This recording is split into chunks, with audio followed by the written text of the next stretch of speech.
बलवान ना होला, चूहा कबो बलवान ना होला। ए प्यार वालन से कहदा ए हसीना, चट्टान से टकराइल आसान ना होला।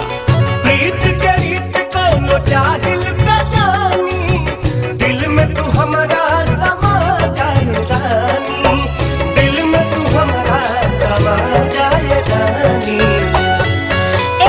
छू